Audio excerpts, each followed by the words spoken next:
How to disable lock screen wallpaper services or glance on Xiaomi. Hello everyone, welcome to this channel. I'm Emily and I'm here to help you out today's over the identity. Let's get started. So first of all, on the settings application on your device over here, as you do that, scroll down and tap on the option of lock screen. So as you tap on lock screen, scroll down and tap on the option of wallpaper carousel. As you do that, here you can see the option of wallpaper carousel. It has been toggled on. So just toggle off this option. So just tap on turn off option. And as you do that, you'll be able to disable the lock screen wallpaper services or glance on Xiaomi. You can also go back and then tap on apps section on settings. Then tap on manage apps. And here search for the wallpaper carousel over here.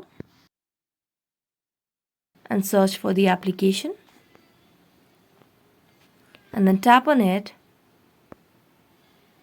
and here you can simply uninstall the application and tap on OK.